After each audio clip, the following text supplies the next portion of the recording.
कुछ पिक्युलर योग जो जनरली किताबों में नहीं है, जो गुरु मुख से सुन सुन के जो है हम लोगों को याद हो गया, वैसी कुछ योग।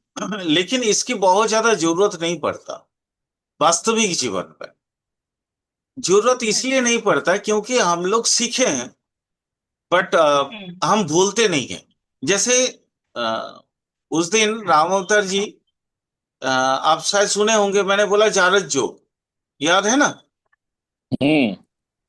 लेकिन हम लोग क्या किसी व्यक्ति को ऐसा तो बोल नहीं सकते ना कि तुम बस्टर्ड है, बोल नहीं सकते ना।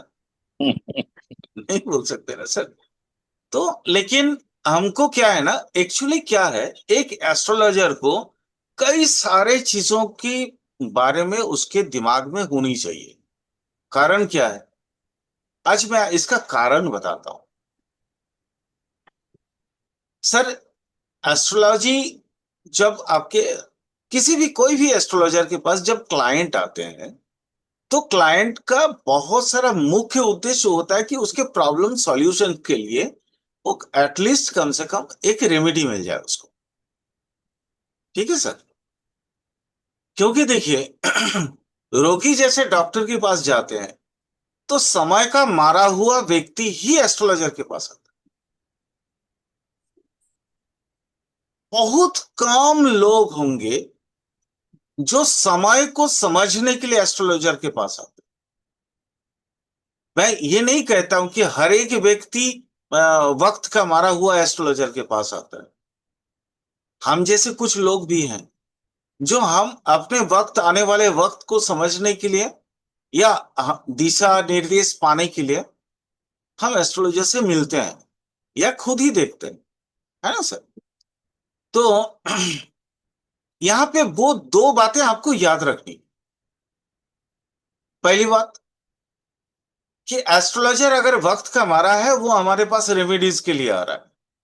तो रेमेडीज होने के लिए, रेमेडीज करने के लिए आपको बहुत ज्यादा ख्याल रखना रखना होता है उसके लग्न और लग्नेश के ऊपर। लेकिन कोई जात है, यानी कोई अगर उस तरह का बच्चा है, उसका लग्नेश पुअर होता है, हमेशा याद रख। तो उसकी रेमेडीज का टाइप अलग हो। हमको उसको बोलना नहीं है, लेकिन उसके जब रेमेडी करेंगे तो उसके टाइप जो है ना, स्ट्रॉन्गेस्ट करना पड़ता। अगर जैसे मान लो अन्य जात, माने किसी दूसरे का बच्चा, नाम किसी दूसरे का, अगर ऐसा होता है, तो उसके भी रेमेडीज का जो क्रियान्वयन करवाने के लिए जो शैली होती है, वो थोड़ा अलग होता है। और पिता के औरत से जात जो बच्चे होते हैं, उसका भी रेमेडीज बहुत, उसका माने वो सीधा सपाट रेमेडी, जिसको हम लोग सादा सीधा रेमेडी बोलते हैं।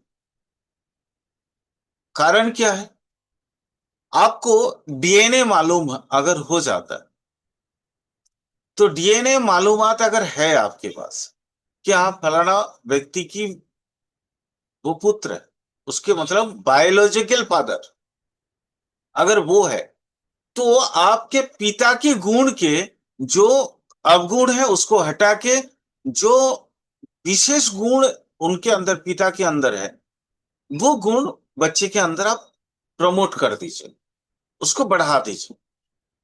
आपका रेमेडीज कंप्लीट। आपको अलग से कुछ करना है। लेकिन किसी का कोई पालक पिता है, बायोलॉजिकल फादर आपको मालूम ही नहीं, ठीक है? वहां देखिएगा, हम लोग जैसे नाइन्थ हाउस के डीएनए के साथ मैच्योर करवाते हैं ना, मिलाते हैं, अ, वो मिलता नहीं, कुछ ना कुछ प्रॉब्लम रहता ही। ये केपी में उतना ज्यादा रिसर्च अभी तक नहीं हुआ। रिसर्च करने वाले लोग थोड़ा कम है। अब या तो शायद उस चैप्टर पे उतना ज्यादा महत्व नहीं दिया है, नजर नहीं गया होगा। बट मेरा गया है, इसलिए मैं उस पर अभी काम कर रहा हूँ, रिसर्च कर रहा हूँ। अगर जिस दिन मैं कंक्लूजन में पहुंच जाऊंगा, सबको बता दूंगा। लेकिन वैदिक चूंकि देखिए, क्रमान्वयन, एक क्रमशः बृहत्तर होने वाली शास्त्र है। बीच में थोड़ा सा अधपतन हुआ है इसका, थोड़ा अधोगति जरूर मिली है। बट पुरानी, आ, जैसे आज भी, मैं आप लोगों को उस दिन भी बोल रहा था कि बहुत से लोगों के पास सिर्फ नालंदा में ही सारे पांडुलिपि थे, सारे किताबें थे, ऐसा नहीं है। बहुत से लोगों के पास भी बहुत से पुरानी किताबें जो हैं, वो आपका लिखी हुई ताम्रलिप्त, या आपका वो जो ताड़पत्र है, उससे, उसमें लिखी हुई जो किताबें हैं, लोगों के पास भी रहे हैं। और अगर नहीं रहे होते तो आज हम लोग जो एस्ट्रोलॉजी पढ़ रहे हैं, खास करके मैं आप लोगों को जो सिखा रहा हूं, ये पॉसिबल नहीं हो पाता।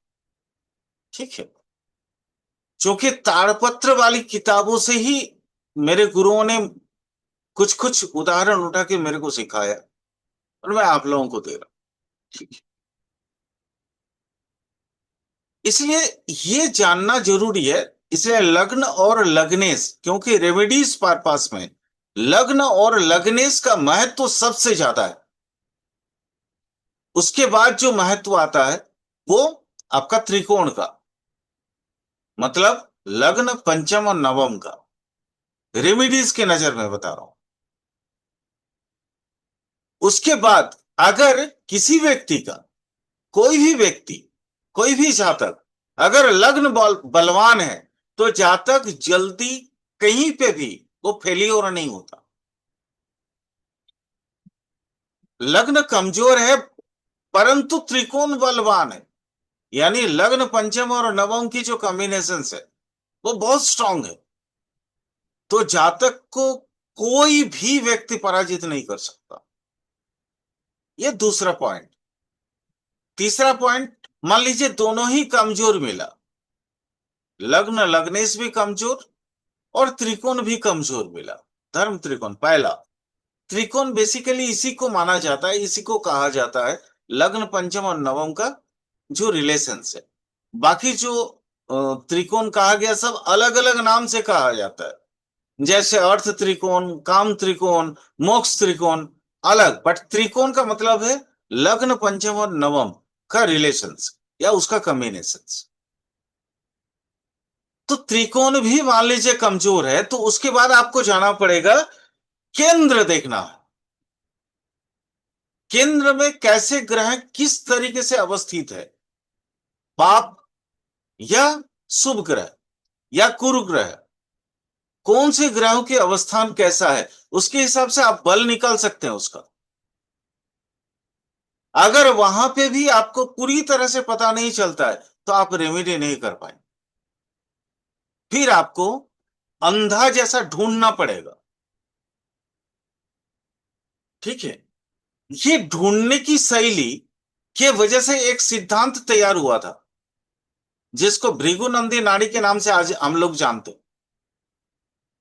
वहां पे सिर्फ ग्रहों की कॉम्बिनेशंस के ऊपर बात की जाती है, वहां ना तो त्रिकोण, ना केंद्र, ना कोई भी चीज वहां पे मायने नहीं रखता। तो इसलिए एस्ट्रोलॉजी का अलग अलग फील्ड तैयार हुआ।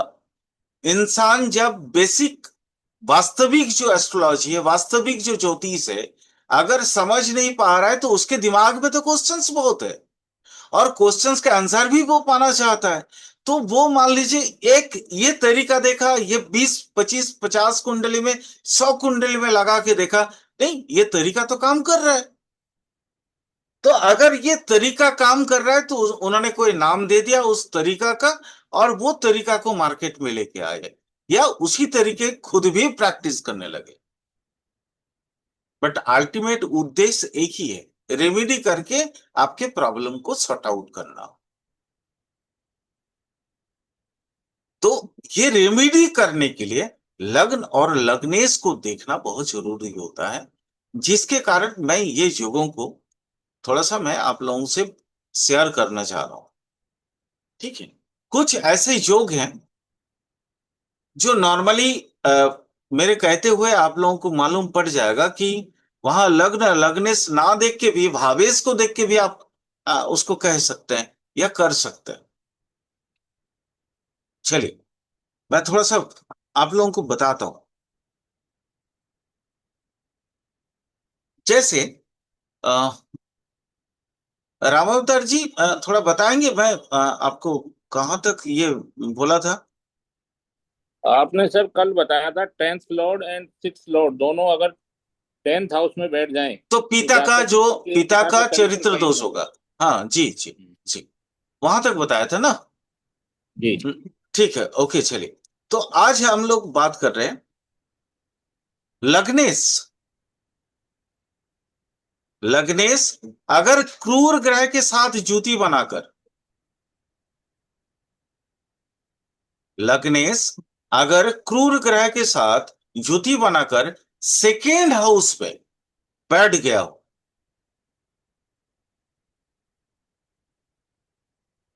तो जातक का जो पिता है ना,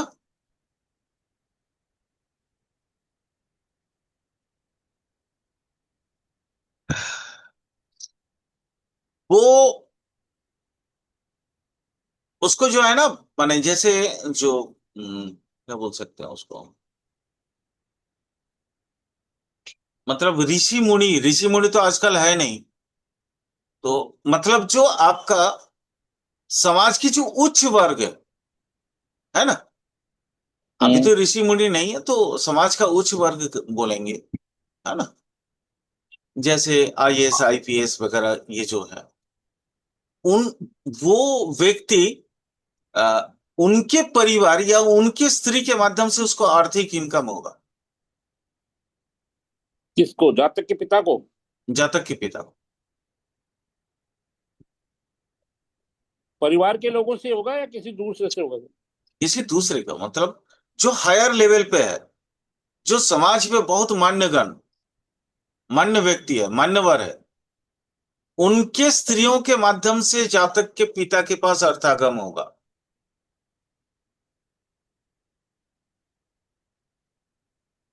जो ओरिजिनल समाज सुख, के श्रेष्ठ समाज के श्रेष्ठ व्यक्ति हैं।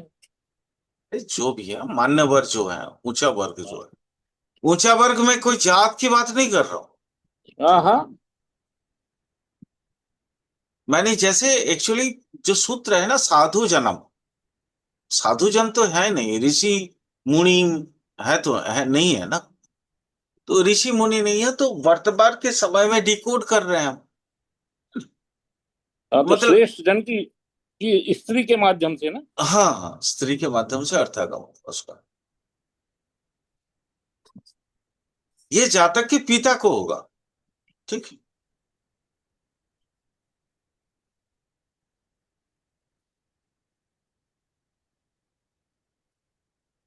म- मतलब मैं आपको एग्जैक्टली समझा देना कोशिश करता हूँ। वो खुश करेगा, ठीक है, कोई ना कोई काम करके या किसी ना किसी तरीके से, और उससे उसके पास पैसा आएगा। हम्म।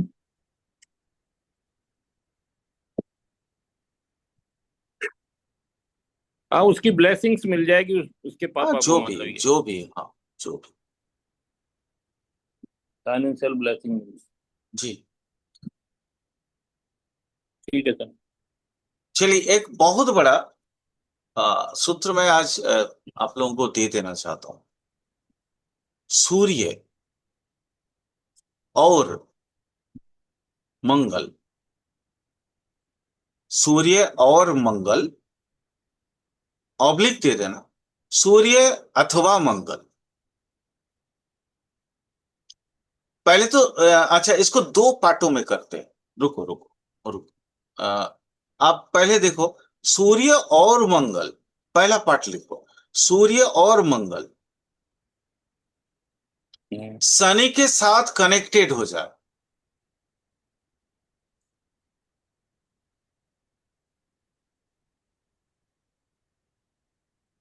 तो जातक को त्वचा संबंधित जो महाकुष्ठ कहते हैं, महाकुष्ठ मतलब कीटीव, हाँ माने इस तरह से, जैसे आजकल के समय में अगर हम बोलें तो सोराइसिस, ल्यूकोडर्मा।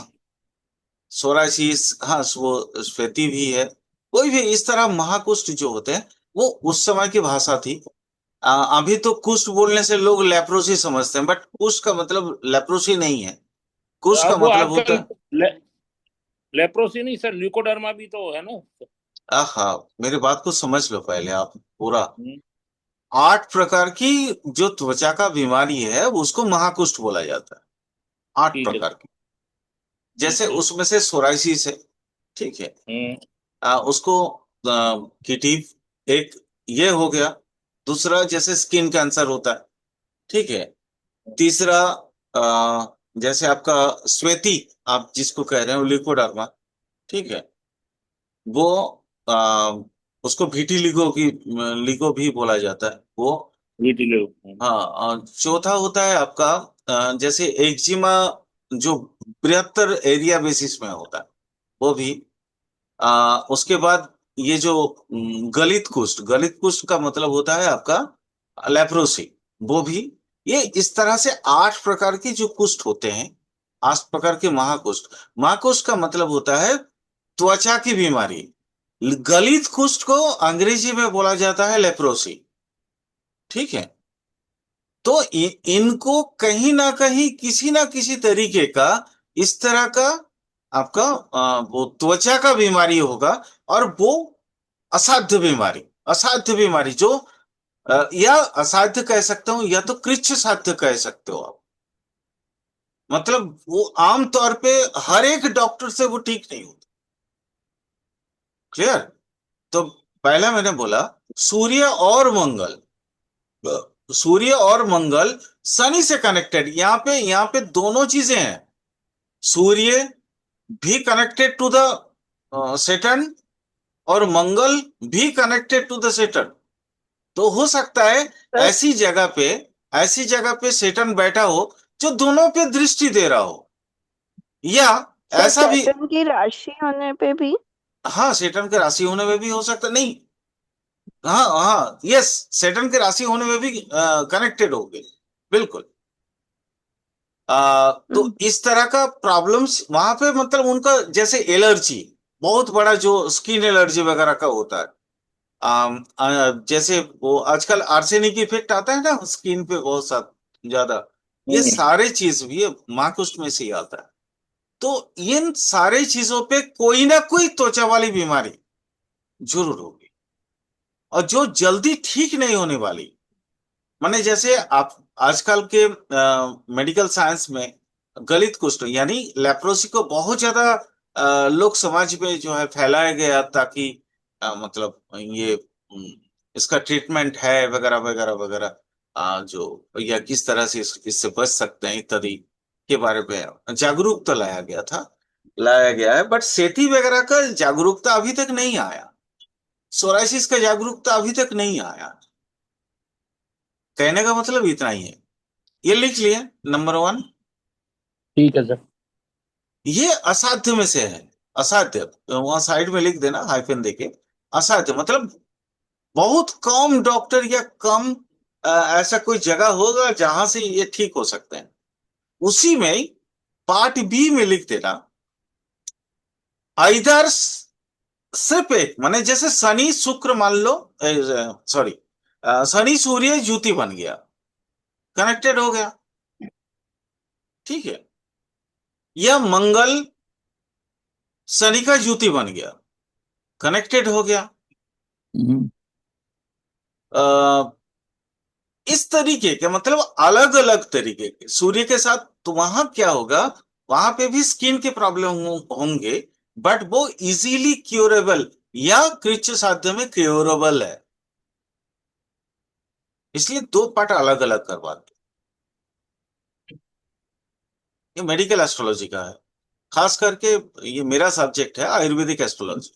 नहीं सर, मैं समझा नहीं, मतलब सूर्य और मंगल शनि के साथ कनेक्ट हो, कनेक्ट से मतलब दृष्टि संबंध से कोई भी या किसी युति भी से? संबंध से, तो ये तो किस, असाध्य बीमारी हो गई सर। हाँ मैंने बोला, और लेकिन आप उसके बाद बोला क्योर अलग अलग। और अच्छा, अलग। हाँ, उसके बाद जैसे पहला तो पार्ट ये लगाया मैंने, आपका हम्म। सूर्य और मंगल शनि से कनेक्टेड है। और ठीक है। मंगल, ओ हम्म। आर नहीं, और, हम्म। ठीक है, मतलब हम्म। सूर्य एंड मंगल, ओके। हम्म। और वो कनेक्टेड विद द सेटर्न, वो एक हम्म। पार्ट हो गया। हाँ। यहां पे दूसरा पार्ट में यह है कि सूर्य अथवा शनि, सॉरी, सूर्य अथवा मंगल अगर सेटर्न से कनेक्टेड है तो जो प्रॉब्लम्स होंगे हाँ। वो क्यूरेबल होंगे।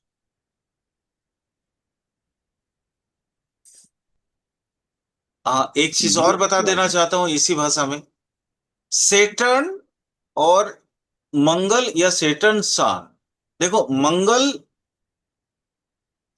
एलोपैथिक का कारक है, ठीक है, सूर्य एलोपैथिक का कारक है, लेकिन सेटर्न जो है ना वो आयुर्वेद का कारक है। यहां पे थोड़ा सा मैं आप लोगों को बता देना चाहता हूं। तो सेटर्न चूंकि दोनों को एफ्लिक्टेड कर रहा है, इसलिए इसका एलोपैथिक में कोई ट्रीटमेंट नहीं हो सकता। ये इस तरह का किसी भी कुंडली में किसी भी जात व्यक्ति का अगर ऐसा कॉम्बिनेशन होता है तो उनको एक एस्ट्रोलॉजर होने के नाते आप किसी आयुर्वेद डॉक्टर के पास भेज देना, ताकि वो उसका ट्रीटमेंट हो जाए। क्लियर? यहाँ पे, सर शनि, सर यहाँ पे आयुर्वेद के डोमिनेट क्यों है कौन सर? कर रहा है? आयुर्वेद का कारक शनि है, राहु है, केतु है। ठीक है, मार्करी, मार्करी आयुर्वेद का कारक भी है और होम्योपैथी का भी कारक है। डोमिनेट कर रहा है जो ग्रह डोमिनेट करता है उसके अंदर ट्रीटमेंट में जाना चाहिए। अगर केतु राहु डोमिनेट करता है तो फिर जड़ी चिकित्सा में जाना चाहिए। केतु आपका अगर शनि करता है तो शनि भी बेसिकली जड़ीय चीज, जड़ीय मतलब वो दकुनोसिस सिस्टम रखता है, वो पुराना वाला चीज को ही लेके चलता है, नया कुछ मानता नहीं है। इसलिए सेटन बेसिकली आयुर्वेद का कारण, ठीक है। सुमित जी, क्लियर हो गया ना? जी सर, बिल्कुल सर, बिल्कुल सर। चल, अब मैं वो आपका हमारे रामावतार जी कह रहे थे कि श्वेत कुष्ठ, श्वेती, ल्यूकोडर्मा, उसका एक अलग कॉम्बिनेशन दे दे रहा हूं, उसको थोड़ा लिख लीजिएगा।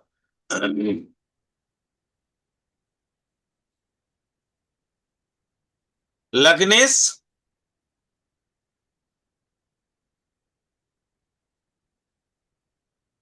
एंड मरकरी, बुध,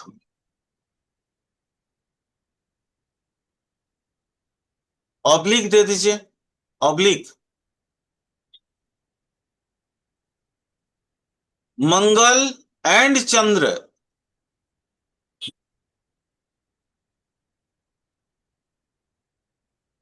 कुंडली में राहु या केतु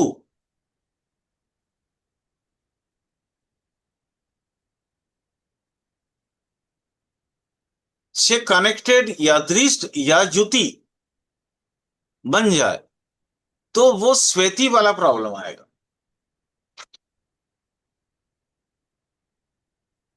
जो आप कह रहे थे ल्यूकोडर्मा। मैंने सबसे पहले तो आपको महाकुष्ठ का सारा चीज बता दिया, हम्म। ठीक है। श्वेती का अलग से एक फॉर्मूला आपको दे दिया मैंने।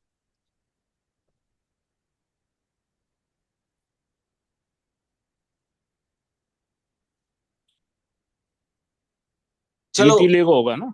हाँ विटिलिगो। चलो, मैं सोराइसिस को भी थोड़ा सा अलग से एक आपको बता देता हूँ। एक सेकंड, एक सेकंड, इसके बाद थोड़ा सा मेरे को टाइम दो।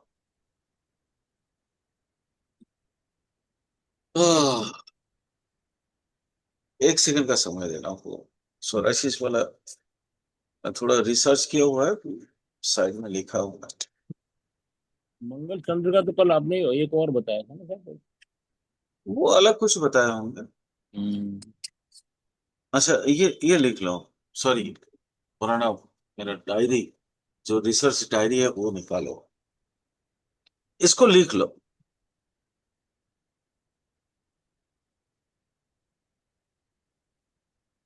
सूर्य और मंगल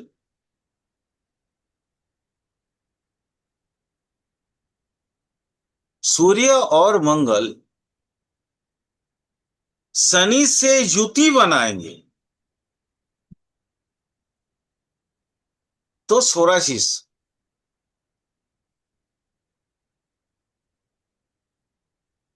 सोराशिस, सोराशिस दो प्रकार का होता है, एक होता है रेड,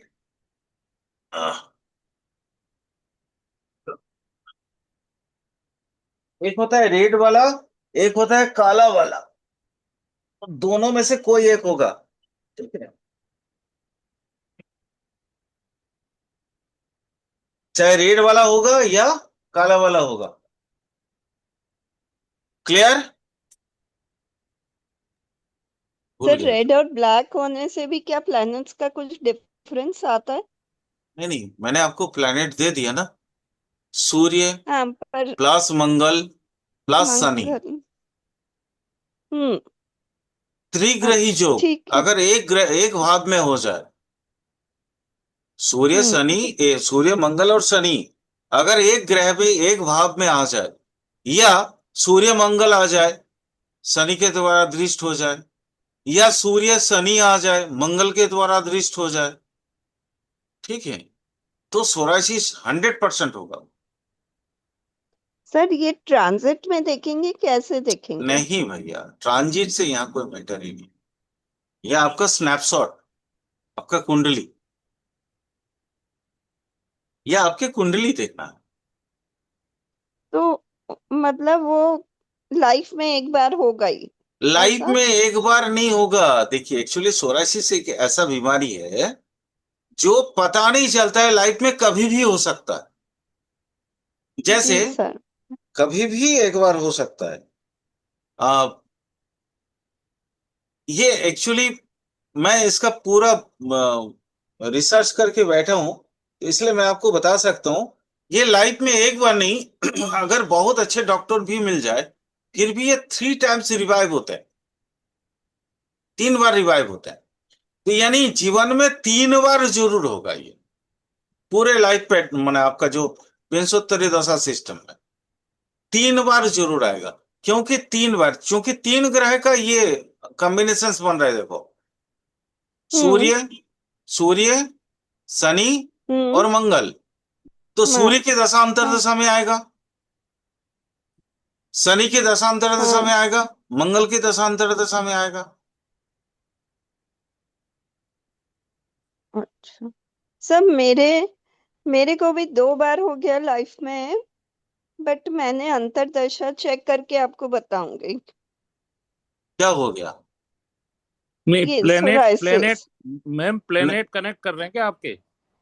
नहीं, मेरे प्लैनेट नहीं कनेक्ट कर नहीं रहे नहीं, पर 100% कनेक्ट करेगी, 100% कनेक्ट करेगी। तो आप बताओ सर को, अभी हाथों हाथ क्लियर हो जिससे। मैं चेक अगर करूंगी मतलब। अगर मनीषा जी आपको अगर सोरासिस है, तो सोरासिस इज कंप्लीटली क्योरेबल, चिंता मत करना। देखिए, हाँ सर, एक मेरा एक बार हुआ था, क्योर हो गया। फिर अभी एट प्रेजेंट हुआ हुआ है, पर वो मतलब काफी टाइम से है। एक 3 टाइम्स होते हैं, मैंने अपना पूरा रिसर्च हम्म। लाइफ में देखा है। सर मेरा सन और मार्स दोनों अलग अलग हाउसेस में है पर। हाँ हाँ हाँ, कोई कौन कौन से हाउसेस में? एक मिनट, आपका तो शायद कुंडली है मेरे पास, देख लेता हूँ। लेकिन समझ लेना ये ऐसा वाला,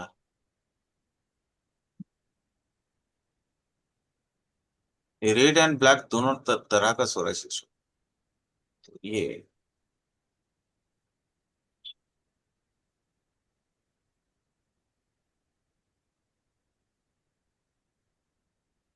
एक मिनट देख लेता हूँ, टाइम भी ज्यादा नहीं है, हम्म। 10 10 टाइम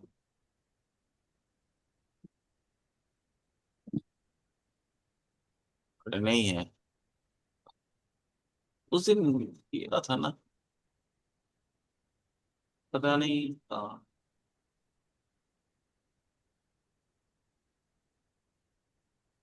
यही मनीषा जी, अब कुंडली मिल नहीं रहा।